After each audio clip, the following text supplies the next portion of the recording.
Hi family, akkam jirtu nagaa keessanii nagaa waaqayyo lafa jirtanitti hunduma keessanii faa baay'atu nagaa keessanii ani jira waaqayyoodhaaf galannaa ta'u sinis nagaa akka qabdan abdiin hin qabaani egaa haramuu kanaan dhufeeni akkuma amma fuuldura kanatti argitanii viidiyoo amma isin argitan kana jechuudha yaa hundi keessan beektu jedhee yaada maatii kana namni wallaaleen jiru isaan feewwansiidha hordoftoota baay'ee qabu beekamuudha jechuudha garuu immoo isin beektaniif otoo hin taane waan baay'ina ajaa'ibii gaaffii natti ta'e tokkotu jiraafini gara keessaa fidee dhufee yaa'u irraayis namaaf barumsas hin ta'a yaadannoo bicha bakka yeroo tokko innaa kana ilaalanii jireenya maatii kana gaafa ilaalanii gaa'ila seenuus nama jibbisiisaa yeroo tokko immoo wanta baay'ee sirraa nama barsiisa gaa'ila keessa maaltu akka jiru gaa'illi bu'aa baay'ee akkamii akka qabu chaalenjii akkamii akka qabu amma makka gaafa gaa'ilatti galanii fi gaa'ila keessa ta'anii fi gaa'ila haala ta'anii gaafa ilaalanii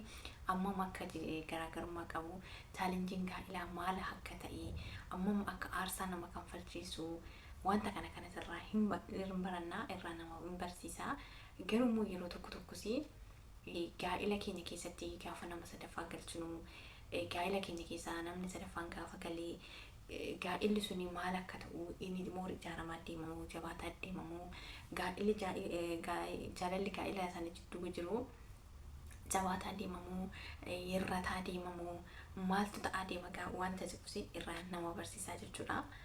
isa duramee viidiyoo gabaabaa ilaalee walitti deemna jechuudha. Viidiyoo asirratti kana ilaalan nama ta'u እሱ ተቀጣቢና ሊመጣል ሊበጠብጣል አንቺም ደግሞ እንደዚህ አይ በቃ እዚህ ቦታውን እሱን ስማተሽ በለ እሱ ምንም አይሰራም እሱንም ቦታውን ሰጠነው አንቺም አንድ ናት እሺ አሁን ውጪ በቃ ከዚህ በኋላ እሱ ቢያስተካክልሽ አንተ ቆይ ዞር በላ አረ በእግዚአብሔር ተው ረፉ እኔ አማን ረፍ አንቺ ምን እኔ የሌለውበት የነካሽ በቃታለሽ አረ ወይኔ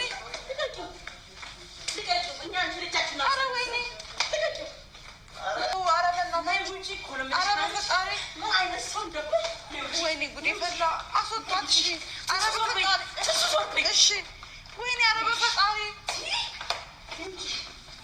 አረ በእግዚአብሔር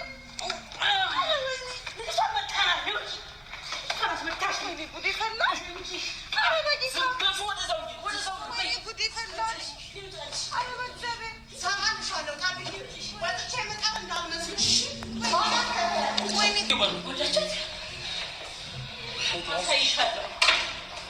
ትንሱዬ ደህና ነሽ? ተጎዳሽ? ትንሱዬ አይዞሽ።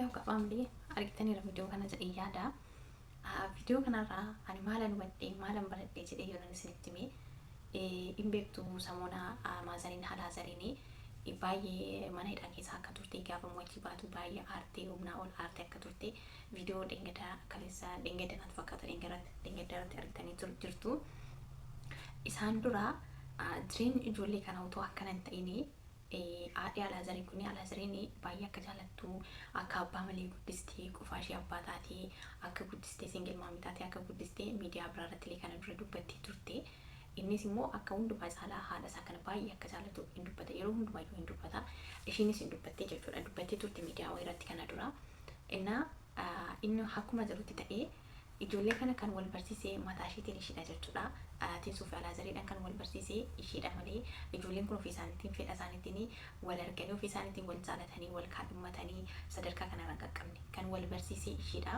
Gaafa Tinsuun fi Alaazariidhaan barsiistu Alaazariin teenshinii biraa keessa jira dipireeshinii keessa jira kanaaf sababa inni keessa tureni baay'een isaa isin beektu waan ta'eef jechuudha.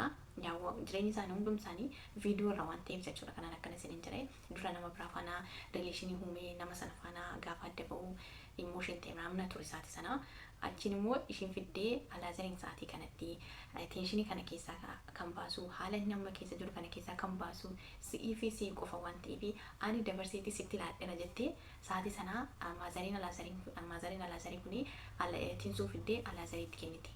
Tinsuun illee kana dubbattee turte miidiyaa irratti kana dura dubbattee turte achumaan utuma tokko lama jedhanii faana haasa'anuu ishiin Tinsuun egaa Alaazariidhanii dipireeshinii inni keessa ture kana keessa baasuudhaaf utuma dhamaatu isaan lachuu rileeshinii biraa keessa galanii gaafa rileeshinii biraa keessa galanii hin gammadde jechuudha. Haadhi Maazariin Alaazariin kunillee baay'ee gammaddee mucayyoon kun mucayyoo siif taasudha anatu siif filatee bakka nama siif ta'uudha jettee baay'ee tokko gaarummaa Tinsuun baay'ee dubbataa turte jechuudha. Kana dura achiin gaafa booda ijoolleen kun rileeshinii keessa galanii achiin isteeppii sittaan deemanii gara maatii barsiisuu bira deemanii maatii bira darbee bakka gaa'ela godhanna jedhanii erga murteessanii jaarsummaan illee maatii Tinsuu bira deemee hundumsaatu wantu hundumtuu raawwatamee gaafa jedhamu Alaazarii fi Tinsuun mana tokko galanii jechuudha. Ergamuu isaan mana tokko galanii ishiin maatii Alaazariin kun dhuftee Tinsuu fa'aa bira teessee achitti kunuunsaa turte bakka baay'ee tokko tireet gochaa turte isaatii duraati. Sanaan booda Tinsuun fi Alaazariin ayyaana wayiidha achi hawaasaa deemaniira. Tinsuu fi Alaazariin kan jiraatan Addis Ababaadha, Finfinneedha jechuudha. Maatiin Alaazariin immoo kan jiraatan hawaasadha. Innaa ayyaana Faasiikaanatti fakkaata yommuu dogoggoruu baadhee. Innaa ayyaanatti achi gaafa isaan bira deemanii viidiyoo irratti argitaniirtu gaafa sana iyyuu piraank natti fakkaate. Tinsuun saalonii otoo taa'aa jirtu ati akkamitti keessummaan dhufaa jira akkamitti kaatee hojiin gargaaru namni jettee gaafa itti kaatu Tinsuun bakka isheenis piraankiitti fakkaatee ishee bakka dhiifamaa ishee jettee kaatee hojii ishee hojjechuu jalqabdee jechuudha.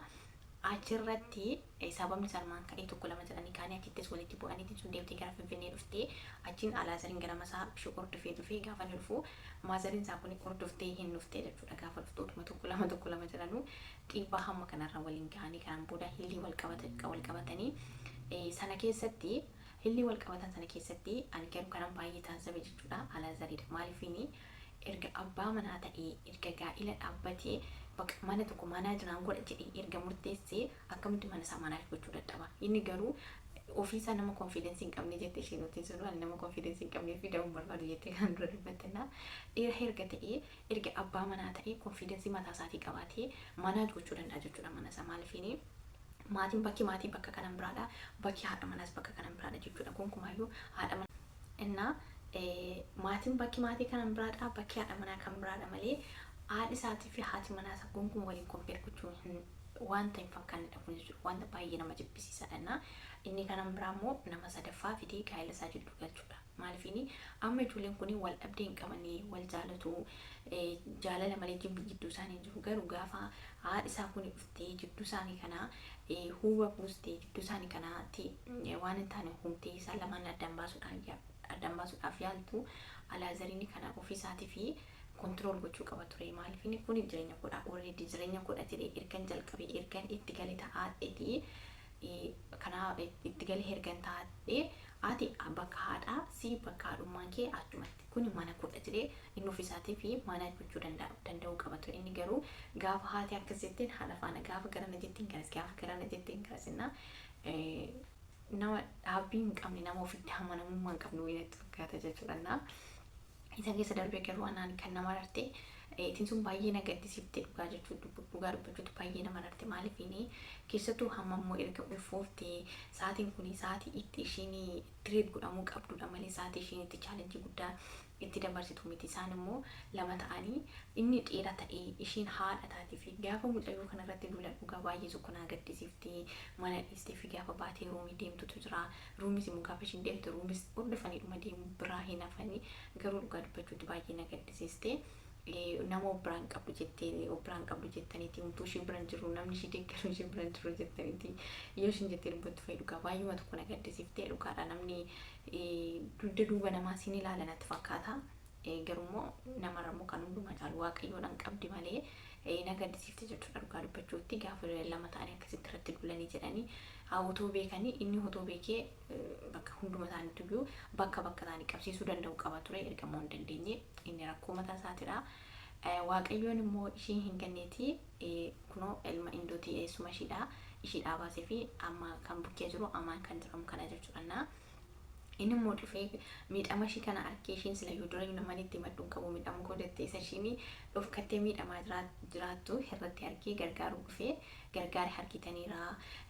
Asii Alaazariidhaan qabee mana hidhaa geessee Alaazariin mana hidhaa ture.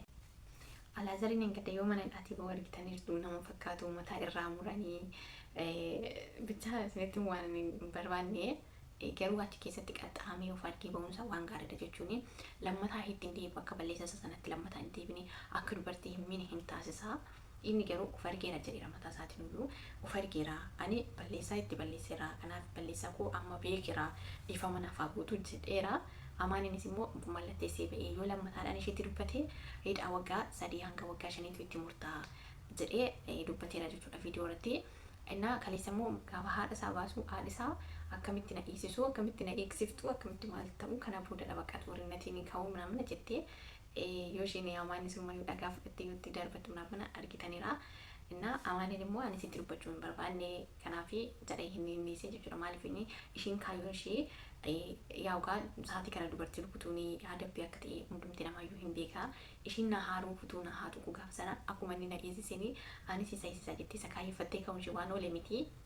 Inni immoo isa beeketu ani sitti dubbadhu waati dubartii waan taateef ani dubartiitti dubbadhu jedhee jalaa dheensee galeera kaleessa jechuudha. Har'a immoo kinoo viidiyoo amma argitan kana manatti barbaada dhufte isaanii nurraa baay'ee nurraa deemii jennaanii surumaayyuu na tuqaa surumaayyuu maal godhaa ani deemu ምናምን jettee kaatee innaa bakka gaafa boodaa inni akka inni ishee tuquun barbaadne garuu ishiin gaafa isa darbattu mana amaan immoo irratti waliin jedhanii qabanii argitaniiru kun akka itti kuttutanii baasanii garuu sana gidduutti ittiin suur kutuun isaanii hin oolle baay'ee waan miidhamtes natti fakkaatu garuu maal jechuun barbaade kana keessatti gaa'ila amma akka haarsaa nama kaffalchiisu amma akka bu'aa bayyee qabu amma akka baay'ee jechuudha dhugaa gadi fageenyumaan nama hubatee fi gaa'illee chaalenjii akkamii akka qabu asirraa hin baranne jechuudha. Kanaaf namni kamiyyuu yoo walitti bu'ee maatii jidduu galchuu akka hin qabne maaliifini keessayyuu jechuudha.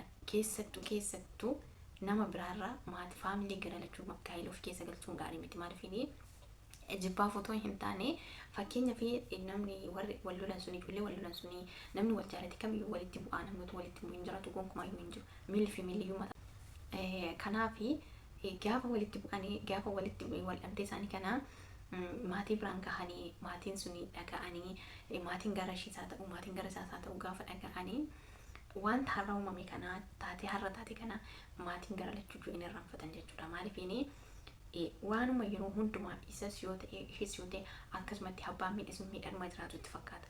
Garuu warri wal jaalate sun warri gaa'ela keessa jiru sun hin irraanfata har'a namni wal lola waan wal jaalataniif wal lola waan ta'eef boru hin dagatu hunduma isaa hin dagatu jireenya isaaniitti fufu jechuudha. Maatiin garuu bara jireenya isaanii guutuu hin dagatan kanaa jechuudha. Kanaaf jireenya ofii keessaa amma danda'ametti ofiidhuma ofiitii fi soolfi gochuu gaariidha malee nama sadaffaa jireenya ofii keessa galchuun barbaachisaa akka hin taane kanarraa nan hubadhe jechuudha. Dhugaa maaliifini nama sadaffaa gaafa jidduu galchine jireenyi namaa moora faca'aa deemaa jaalalli nama sana lamaan jidduu jiru hir'ataa deemaa bakka jiramti bakki isaan ulfinni kabajni isaan walii qabanii iddoon isaan walii qabanii hir'ataa deema waan ta'eef nama jidduu galchuun kumaa kompiliitili akka hin barbaanne nan hubadhe jechuudha. Kanaaf viidiyoo isaanii kanarraa wanta nan hubadhe kanaadha waan barumsa baay'een irraa argadhe isinis akkarraa wanta baay'ee hubattanii abdii nan qaba. Kanaaf warri gaa'ela keessa jirtanis ta'e warri ganaatti deemtanis ta'e amma isiniif danda'ametti gaa'ela keessan jidduu nama sadaffaan galchina ofiidhuma keessanii rakkoo sana soolfi gochuu furuu yaalaa malee nama sadaffaa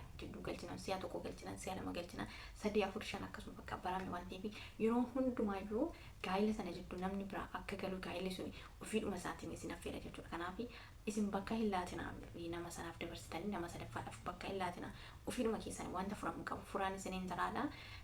Kanaaf warra hamma maatiin afaan turtanii galatoomaa eebbifamaan isiniin jira. Warri mana kanaaf haaraa taatanii sabiskiraayib laayik gochuu hin dagatinaan isiniin jira. Warra hamma maatiin afaan turtanii fi galatoomaa eebbifamaa amma viidiyoo biraatiin walitti deebinutti nagaatti turaan isiniin jira. Oolmaa gaarii qabaadhaa.